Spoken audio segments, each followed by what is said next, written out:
YouTube viewers and random Batman fans, I come before you today to review this, which is the Dark Knight Rises Battle at the Bank playset. And here it is in its frankly gigantic packaging. Now, I really love the setup of the toys within this packaging. I love the Batman vs. Bane motif.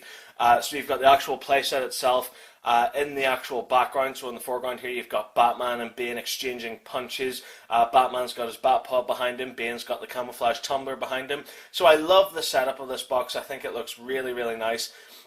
For the rest of the box itself, you've got this great window that displays these toys really, really well.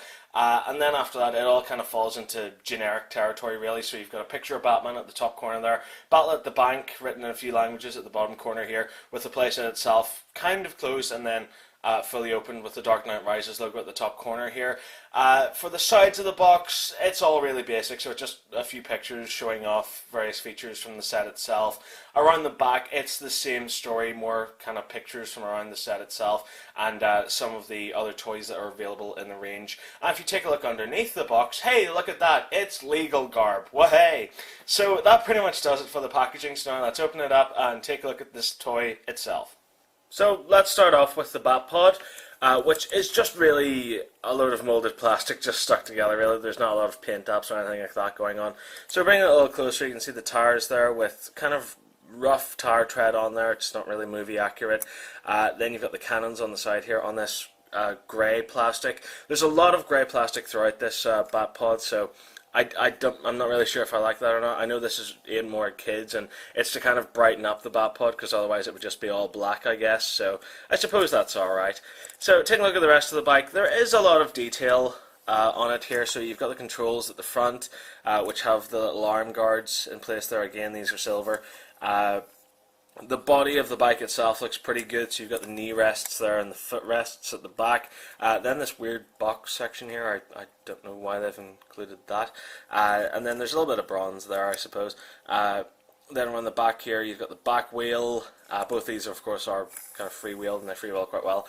Then around the other side of the bike, it's all kind of the same detail, except you've got a lot of these ugly little screw holes here, which I really don't like. But apart from that, that's the bat pod. The set also includes this 3 3/4 scale Batman figure, which for its size is detailed fairly okay. So you can take a look at the head sculpt there. Really does look nice. He's got the cowl on there, and you can kind of see the mouth is sculpted quite well. The suit itself is all present and correct, so you've got the bat symbol there on his chest, and you can see all the other various pieces of armor plating that make up his suit. The arms are detailed very well. They've got the gauntlets and the gloves in place there on both arms. I love the belt as well. They've decided to include a lot of detail on the belt, including those various little compartments, and the fact that they've decided to colour it gold as well. That's nice. The legs are detailed fairly nicely too. You can see the knee pads and stuff there. The boots are also detailed incredibly well. You can see the tread on the bottom of his boots there too, on the soles. Around the back, you've got this cape here, which it's kind of a rarity because a lot of Batman figures these days have cloth capes, whereas with this one it's kind of a molded plastic. But you know, you can still kind of lift it up, and I like the detail on it too. You can lift that up and it reveals more detail on his back too, like the rest of the gold belt there, and some more armor plating across his back. So the detail on the figure is very nice. Now where it's let down is by the articulation, because the head does the full 360 twist. The arms can do the full 360 at the shoulder, but they're hindered kind of slightly by the cape. And that's it. There's no other articulation at all. There's not even any leg articulation or waist articulation. So that kind of lets it down for me. Very, very poor articulation. And attaching Batman to the Batpod is incredibly easy thanks to this little clip here that's been included on the actual Batpod itself. So Batman just literally clips to the Batpod, you extend his arms out and slot them onto the steering on either side, and that's him ready to go. So it's incredibly easy for kids to attach and detach Batman from his Batpod. Also included in the set is the tumbler, and I have the same issues with this that I do with the Batpod, in that the detail's good, but I could have done with a few more paint apps just to bring out that detail. So if you take a little look there at the front, you can see what I mean. I could have done with a little lick of paint there just to bring out that detail. I do like the wheels. I like the the design on the wheels, very movie accurate. I love the camo paint on the tumbler. It really makes it look like an actual tank, like it could be used in desert combat. The detail on it is very, very nice. Definitely very movie accurate. I love how they've used this glossy black paint here to bring out the windows. I think that was a great idea. You've got the flaps at the back all present and correct. The back wheels again look great, but perhaps a little bit of paint could have been used in the actual wheel hub there. Definitely a lot of paint could have been used on that afterburner too, just to bring out the detail on it. And again, around the other side, you've got the same kind of detail there. Underneath is just completely bare. And then you've got the little missile launcher here, which is a little bit inaccurate when compared to the Dark Knight Rises, because of course the missile launcher was actually where the passenger seat should be, so that's a little bit inaccurate. But the best part about this is also kind of the worst part, is that if you pop this up here, this actually lifts up, revealing the cockpit, but also if you take a look there, you can see underneath it reveals the same design as a regular tumbler. So it would have been great had this missile section been able to actually pop off, so you could have had just, you know, a normal tumbler in camo design like we saw in Batman Begins. I would have personally loved that, and perhaps even if these had been interchangeable, so you could pop this missile section off and pop on that little turret gun that we saw in the other tumbler from Dark Knight Rises, but that's not the case. So lifting up this little top hatch here, you can see the design of a little seat there on the inside with some gadgets and gizmos at either side there. And of course the little steering stick down at the front. And again, same story, could have done with a little bit of paint there just to bring it out, but unfortunately that's not the case. So that is the Desert Camo Tumbler. Let's also take a look at the Bane figure. The detail on which leaves a little to be desired, so the mask especially doesn't really look too great, and again there's a lot of grey on it there too. The actual body armour there that Bane wears throughout the movie, again, just like the vehicles, could have done with a touch of paint there just to bring it out. I love his arms as well. Look at them big muscly arms. And his little kind of wrist strap there, his forearm strap there, it's included anyway, so it looks good. You've also got the trousers there, which has got the creases on them there, that they look nice. And again, you've got the boots at the bottom, which again look pretty good too, and are on the back of the figure. The detail is kind of similar. So when it comes to articulation, the head does the full 360 Exorcist twist. It's a little bit tight.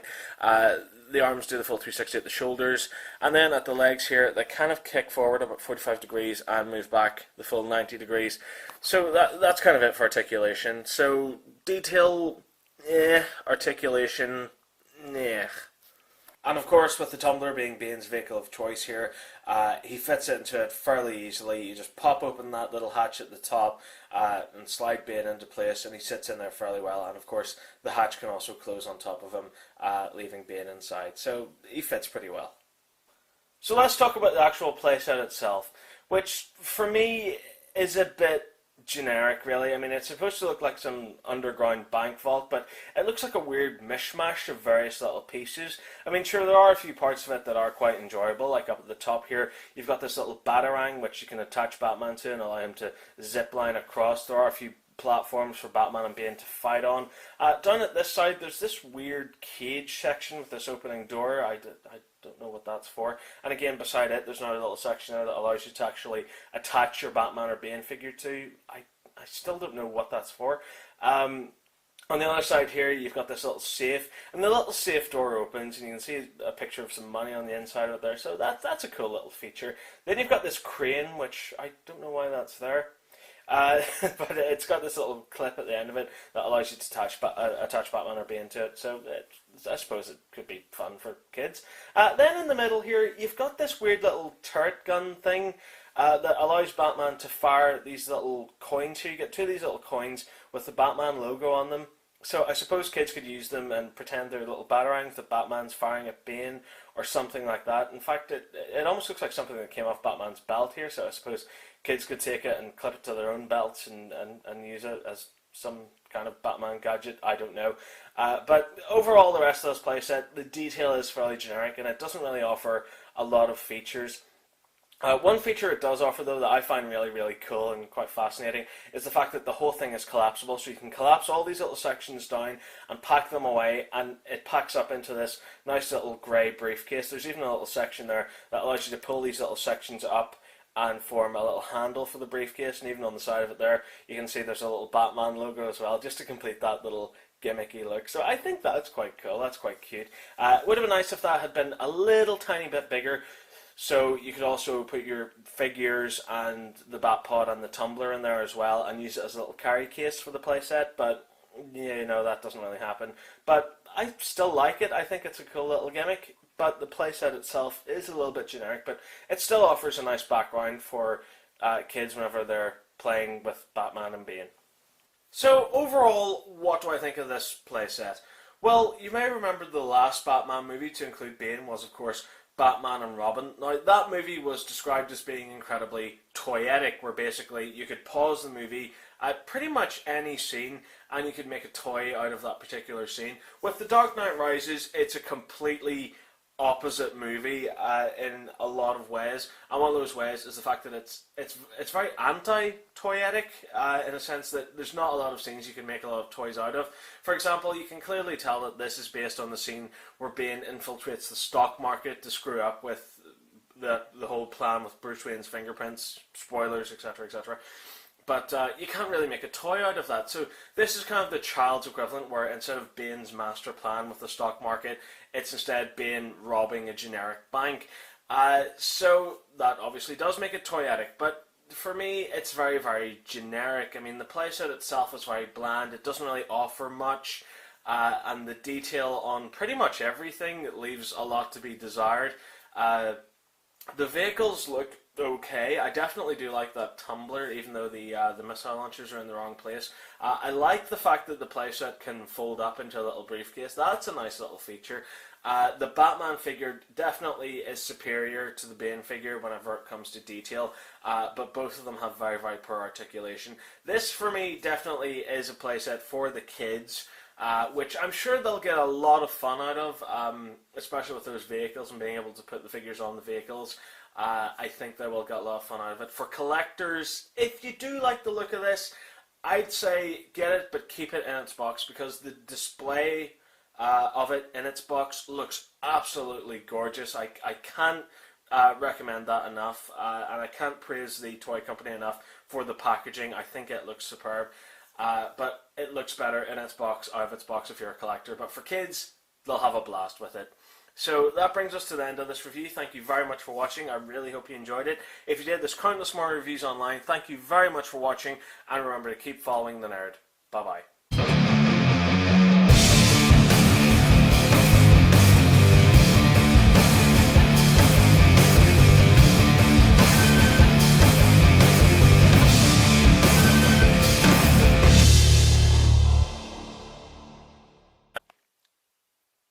Tonight on Votesaxon07, we're going punk style, where the camera is all shaky cam, and it's handheld, but handheld really badly. So we get up nice and close to the playset, and oh my god, isn't it so totally awesome and amazing?